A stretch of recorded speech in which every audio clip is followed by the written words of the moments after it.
Rais William Ruto amewapuuza wakosoaji wa serikali kuhusu hatua ya serikali yake ya kuendelea kuanzisha miradi muhimu na safari zake za kigeni. Akizungumza baada ya kuzindua mradi wa uwekezaji wa shilingi bilioni 3.8 wa barabara ya Ngong kuelekea Naivasha flyover, rais alisema kwamba hatasita kuzindua miradi muhimu ikiwa ni pamoja na barabara katika mji mkuu, huku akiwahimiza Wakenya kuwapuuza wale wanaopinga miradi kama hiyo. Kiongozi wa taifa alibainisha kwamba safari za kigeni alizofanya hivi karibuni zimetoa faida kwa nchi katika sekta muhimu kama vile teknolojia, kilimo, baharini, elimu na barabara na miundombinu. Wakati huo rais alisema kwamba barabara kuu iliyozinduliwa majuzi zinalenga kuboresha barabara ya Ngong kupitia utenganishaji wa daraja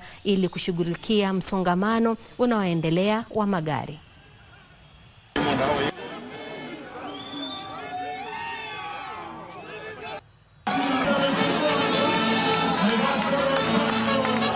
Kuna watu wengine wanasema ya kwamba wanataka wananchi wa Nairobi waendelee kukaa kwa slums.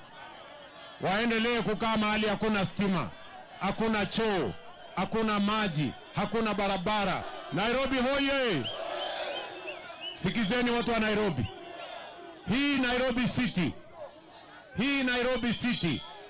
Ile manyumba tunajenga Nairobi City saa hizi zinaendelea ni nyumba 75,000 ya watu wa Nairobi. Tuko na nyumba zingine 50,000 tumeipangia. Hapa Nairobi ndio Kenya. Na ndio mimi nataka niwaulize kwa unyenyekevu, musikubali watu ambao wanataka kutugawanya kwa misingi ya kabila. Tunataka tuungane, tushirikiane, tujenge Nairobi tukiwa pamoja. Ni kweli ama si kweli, my friends?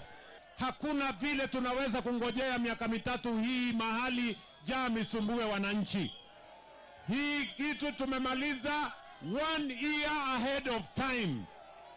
Na ndio mimi nataka niwaambie wale, kuna majamaa hapo wananisumbua ati William Ruto anafanya kazi sana, ati huyu mtu anapumzika saa ngapi, ati huyu mtu anatembea kila mahali.